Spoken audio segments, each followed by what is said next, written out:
मैं अभी पश्चिमी सर्बिया से होकर मोंटेनेग्रो नामक देश के बार शहर लक्ष्य करके जाने वाली एक ट्रेन के अंदर हूँ। सुबह 9:30 बजे शुरू हुई यात्रा है। अभी समय 2 से ऊपर हो गया है।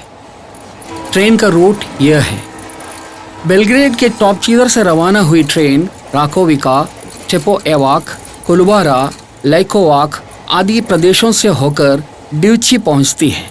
उससे आगे वालियेवो, कोसेरिक, कोसेगा आदि जगहों से होकर उशिक से पहुंचती है। उसके बाद थोड़ी देर बोस्निया एंड हर्जेगोविना नामक देश से होकर चलती है। फिर वापस सर्बिया में प्रवेश करके प्रिबोये शहर पहुंचती है। वहां से प्रिएपोली, फिर वहां से यात्रा जारी रखते हुए मोंटेनेग्रो में प्रवेश करती है। वहां के बिएल्लोपोलिये शहर मोयकोवाक, फिर कोलाशिन पहुंचती है। वहां से मोंटेनेग्रो की राजधानी पोर्टगोरिका और अंत में ट्रेन बंदरगाह शहर बार पहुंचती है।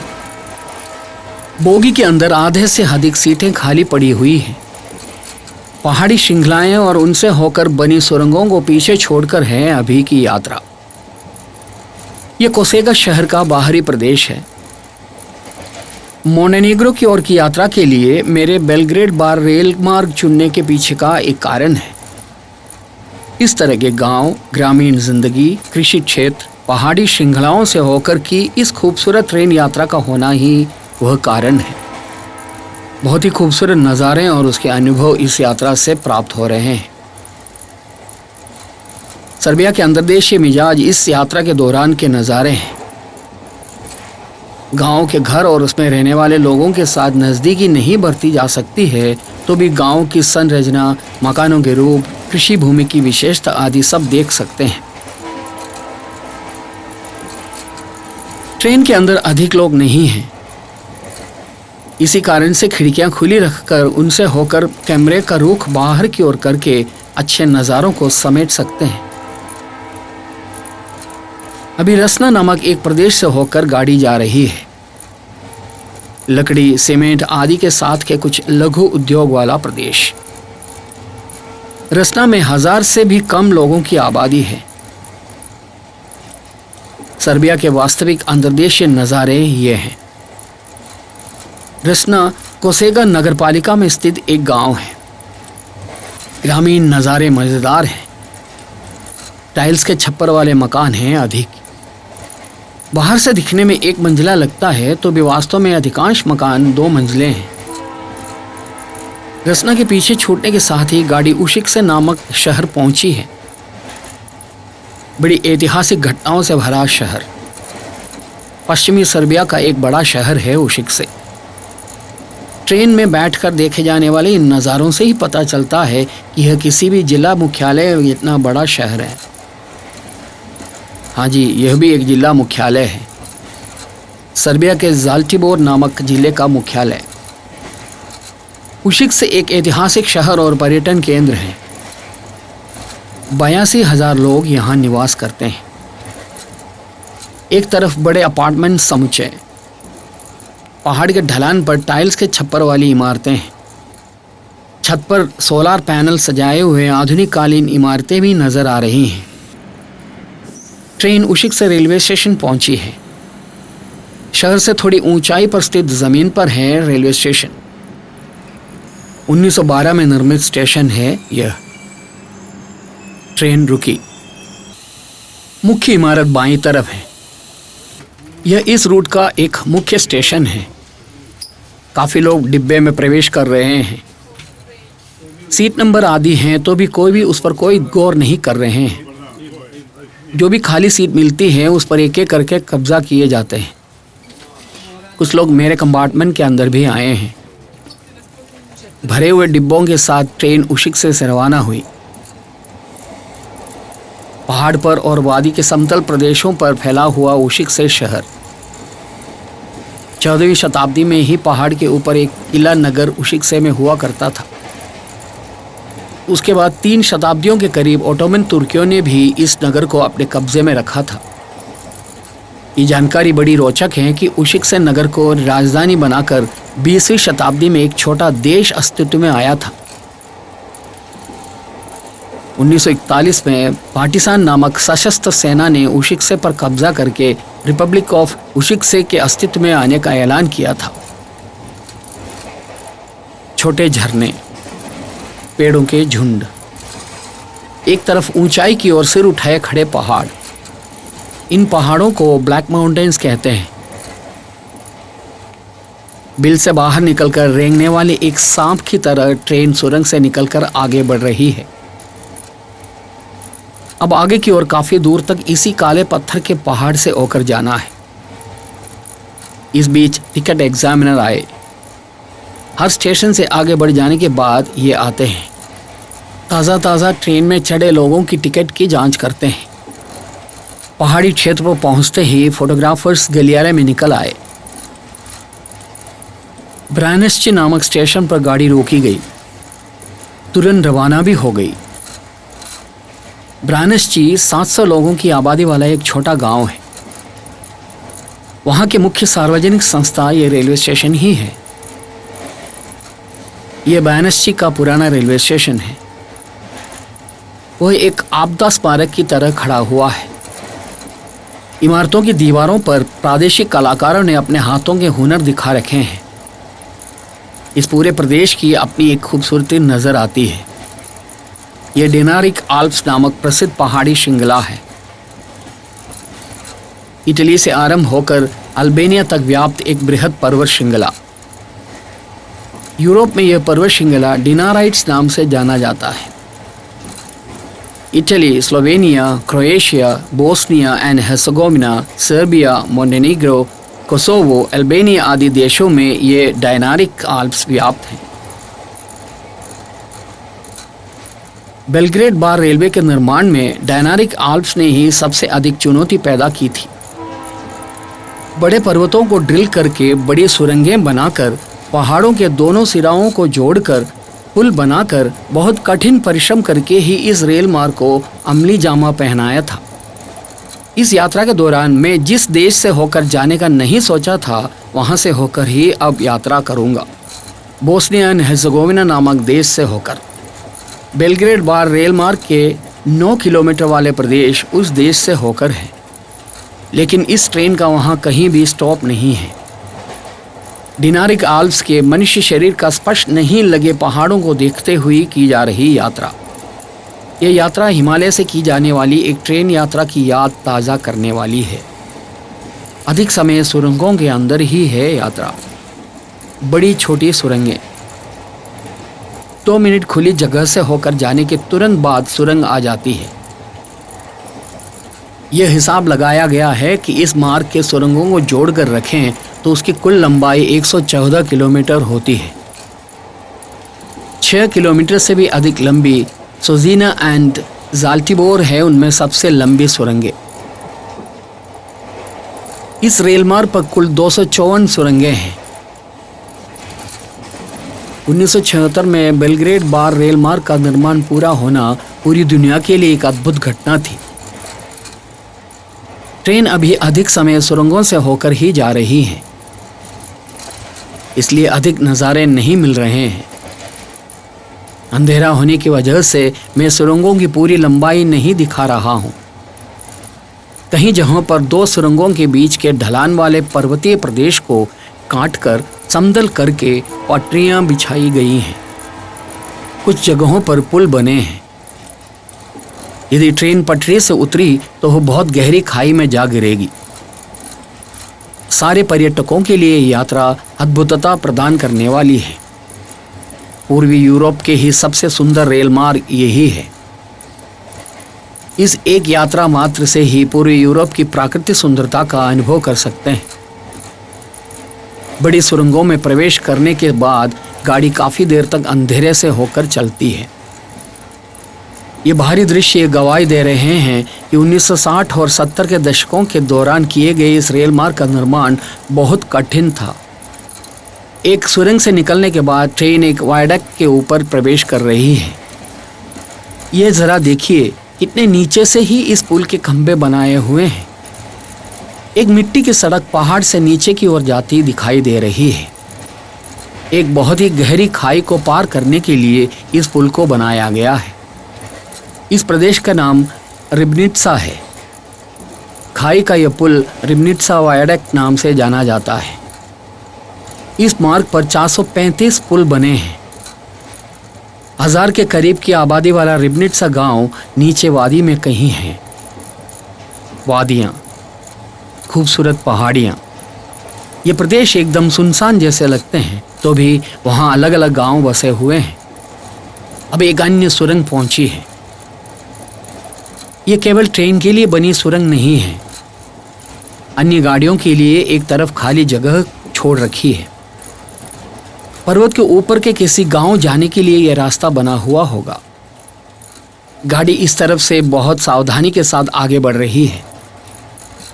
नीचे पहाड़ का चक्कर काटते हुए कच्ची मिट्टी का एक रास्ता जाते हुए दिख रहा है। पर्वत के किसी गांव की ओर का होगा वह रास्ता। सुरंग से निकल आई सड़क पहाड़ के ऊपर की ओर जा रही है। अगली सुरंग आ पहुंची। एक लंबी सुरंग है। सुरंग के अंधेरे से होकर है अभी यात्रा। वह काफी दूर तक होने की वजह से मैं अधिक दिखा नहीं रहा हूं। ऐसा महसूस हो रहा है जैसे यात्रा का आधा समय अंधेरे से होकर ही निकल रहा है। सुरंग के अंदर बिजली की बत्तियां भी नहीं हैं। वायडक्ट बनाने से भी आसान काम सुरंग बनाना होने की वजह से ही शायद पहाड़ी को काट कर ये रेल मार्ग बनाए गए होंगे। एक खासियत यह भी है कि पहाड़ के अंदर भी वह मार्ग टेढ़ा मेढ़ा होकर ही आगे जा रहा है। यदि दक्षिण दिशा को लक्ष्य करके सुरंग में प्रवेश किए हैं तो उसमें से बाहर निकलोगे पश्चिम की तरफ। पहाड़ के अंदर के सुरंग रूपी मार्ग को इस कदर जो टेढ़ा मेढ़ा बना रखा है। गाड़ी फिर से एक वायडक्ट पर पहुंची है। यहां भी दो पहाड़ों के बीच की गहरी खाई के ऊपर से ही पुल बना हुआ है। नीचे पहाड़ों को काटकर नए मार्गों के निर्माण होते देखे जा सकते हैं। वायडक्ट के ऊपर से ट्रेन का इस तरह दौड़ते हुए दिखना एक मजेदार नजारा है। मुझे लग रहा है कि पर्यटकों को आकर्षित करने का एक साधन ये वायडक्ट है। डिनारिक आल्प से होकर की जाने वाली इस ट्रेन यात्रा से प्राप्त सविशेष अनुभव पूरी दुनिया में किसी भी अन्य ट्रेन यात्रा के दौरान मुझे प्राप्त नहीं हुआ है। स्विट्जरलैंड में आल्प से होकर की जाने वाली यात्रा बहुत ही मज़ेदार है, लेकिन यहाँ के जितने वायडक्ट्स और सुरंगें उस यात्रा के दौरान देखे नहीं जा सकते हैं। सिरनी रिजर्व नदी नीचे दिख रही है। इस रेल मार्ग को मनुष्य की कड़ी मेहनत का एक प्रतीक कह सकते हैं। लगता है कि ट्रेन अभी पहाड़ के सबसे ऊपरी भाग से होकर ही जा रही है। बाहर प्रकृति के अद्भुत नज़ारों के प्रकट होते ही अंदर सोए पड़े लोग कैमरे के साथ गलियारे में निकल आए। समुद्र तल से 3386 फीट तक की ऊंचाई पर से होकर भी यह रेल मार्ग जाता है। अभी जबलानिका नामक जगह से होकर गाड़ी जा रही है। बोस्निया एंड हर्ज़ेगोविना नामक देश से होकर यह ट्रेन थोड़ी दूर चलती है। ऐसे जाते हुए यह पता नहीं चल पाता है कि उस देश का वह भूभाग कौन सा है। बीच में बोस्निया में प्रवेश करती है, फिर सर्बिया के भूभाग पर लौट आती है। एक अन्य वायडक्ट सुरंगों की तरह ही बेलग्रेड बार रेलवे मार्ग पर की अद्भुत निर्मितियां हैं ये पुल। नीचे वादी में सुंदर गांव, उनके भाव रोमानी हैं। मैं ये सोचने पर मजबूर हो गया हूँ कि कितनी खूबसूरत प्रदेशों से होकर इस रेल मार्ग का निर्माण किया गया है। फिर से सुरंग के अंदर की ओर का प्रवेश। वहाँ से ट्रेन बाहर एक अलग प्रकार की प्रकृति की ओर निकल आएगी। चीड़ के पेड़ों के घने झुंड वाली गहरी खाई, बहुत ही विशाल वन, उसकी दूसरी तरफ गांव, खेती हर जमीन, मन को लुभाने वाले नज़ारे। अभी ट्रेन बोस्निया एंड हर्ज़ेगोविना नामक देश से होकर जा रही है। अब 9 किलोमीटर ये ट्रेन इसी देश से होकर जाएगी। बोस्निया एंड हर्ज़ेगोविना के एक स्टेशन पर ट्रेन की रफ्तार कम हुई। अभी तक यात्रा न की गई एक नए देश में हूं मैं अभी, लेकिन मैं यहां उतरूंगा नहीं। नीचे घास के मैदानों के बीच एक गांव, तहों में बटी हुई सी पहाड़ी श्रृंखलाएं। देखो कि कितना खूबसूरत है उसके नज़ारे। उसके बीच से एक नदी बह रही है। सिरनी रिजार्व नदी है वह। यह स्ट्रेपची नामक जगह है। स्ट्रेपची रेलवे स्टेशन पर कोई नहीं है। यहाँ सुरंग के अंदर दोहरे रेल मार्ग है। ये ट्रेन की क्रॉसिंग वाली जगह होने के कारण ही ऐसा है। 1993 में एक बड़ी सामूहिक हत्या हुई जगह है स्ट्रेपची। बेलग्रेड बार ट्रेन में यात्रा करने वाले 19 यात्रियों को यहाँ पर एक गुट में कुछ लोगों ने बोगी के अंदर से खींचकर बाहर निकाले। उनके पास के सारे कीमती सामानों को लूट लेने के बाद उन बेकसूरों को बेरहमी से पीटते हुए पहाड़ की ढलान की तरफ एक गांव में ले गए। एक खलिहान के अंदर उन लोगों को बंद करके उस इमारत को आग लगा दी। वो 19 के 19 लोग जलकर मर गए। 18 बोस्नियाई मूल के लोग और एक क्रोएट मारे गए थे। प्रजातीय घृणा के नाम पर की वह सामूहिक हत्या स्ट्रेपची मैसेकर नाम से जाना जाता है। हत्या के पीछे सर्ब मूल के लोग थे। ट्रेन क्रॉसिंग के लिए रोकी गई है। अंदर लोग भरे हुए हैं। सारी सीटें यात्रियों से भर गई हैं। मेरे कंपार्टमेंट के अंदर का नज़ारा यह है। कुछ लोग लेटे हुए हैं, कुछ लोग बच्चों को खाना खिला रही हैं। बीच बीच में मैं उन लोगों के साथ जाकर बैठ जाता हूँ। कोई और उस सीट पर अधिकार न जमा ले, इसी सोच के साथ ऐसा करता था। ऐसे खड़े रहते विपरीत दिशा से एक ट्रेन को जाते हुए देखा। उसकी अंतिम बोगी भी आंखों से ओझल हो गई। उसके साथ ही हमारी ट्रेन धीरे धीरे चलने लगी। स्ट्रेपची पीछे छूट रहा है। ये नीचे बोस्निया एंड हर्जेगोविना प्रदेश ही दिख रहा है। बोस्निया एंड हर्जेगोविना पुराने यूगोस्लाविया के 6 संवैधानिक गणतंत्रों में से एक था। जब यूगोस्लाविया खून के दरिया में डूबकर विनाश के कगार पर खड़ा था, तब संवैधानिक गणतंत्र यूगोस्लाविया स्वतंत्र हुआ। यह सबसे अधिक जातीय हिंसा की वेदी बनी एक बाल्कन देश है। उनमें से 2 जातीय विभाग बोस्नियन मुसलमान और क्रोएट हैं। प्राकृतिक सुंदरता से भरपूर हैं तो भी हमेशा अस्वस्थता से भरा रहता है यह छोटा देश। ट्रेन एक बड़े वायडक्ट पर प्रवेश कर रही है। गहरी खाई के ऊपर से एक बहुत ही मज़ेदार यात्रा।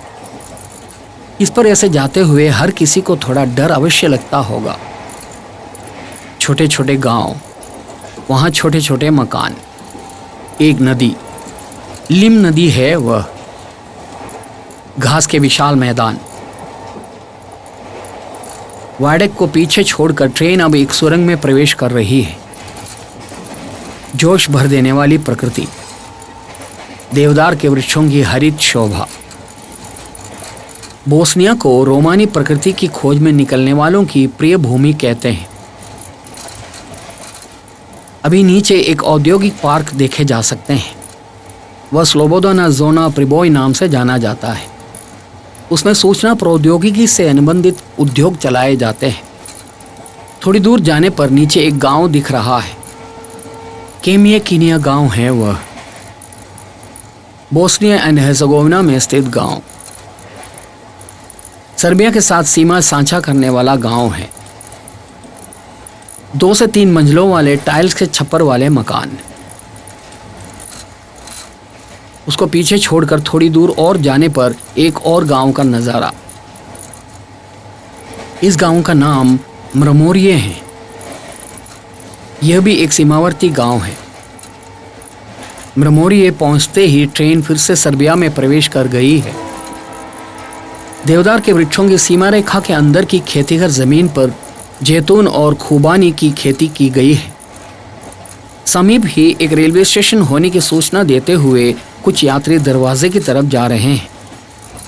अगला शहर प्रिबोय है। दक्षिण पश्चिम सर्बिया में स्थित एक प्रमुख शहर है प्रिबोय। वह एक नगरपालिका भी है। सीमावर्ती शहर के रेलवे स्टेशन होने के नाम पर प्रिबोय रेलवे स्टेशन का काफी महत्व भी है। इस स्टेशन पर उतरने से बोस्निया के कुछ मुख्य शहरों के लिए गाड़ियां मिलती है। बेलग्रेड बार रेल मार्ग पर बोस्निया एंड हर्जेगोविना देश में कोई स्टॉप नहीं होने के कारण बोस्निया जाने वाले लोग इस स्टेशन पर उतरकर अपनी यात्रा जारी रखते हैं। सर्बिया के कई अन्य बड़े स्टेशनों में दिखी जैसी एक मालगाड़ी यहाँ भी पड़ी हुई है। औद्योगिक उत्पाद या कारखानों के लिए कच्चा माल ले जाने वाली गाड़ी है। गाड़ी प्रिबॉय स्टेशन पहुंचकर रुकी। रेलवे स्टेशन दूसरी तरफ है। उस तरफ से लोग बोगी में प्रवेश कर रहे हैं। प्रिबॉय स्टेशन से फिर यात्रा आरंभ हुई। 15,000 के करीब के लोगों की आबादी वाला शहर है प्रिबॉय। 16वीं शताब्दी में ओटोमन शासनकाल के दौरान ही इस क्षेत्र का एक प्रमुख शहर था प्रिबॉय। उस जमाने में प्रिबॉय शहर को दरबार कहते थे। बोस्नियन युद्ध काल के दौरान प्रिबॉय में ही बड़े जातीय दंगे हुए थे। सर्बों की प्रमुखता वाला शहर होते हुए भी यहाँ की आबादी में 30% मुसलमान भी हैं। प्रिबॉय शहर का मुख्य भाग पीछे छूट गया है। मोंटेनीग्रो लक्ष्य करके ट्रेन की यात्रा जारी है।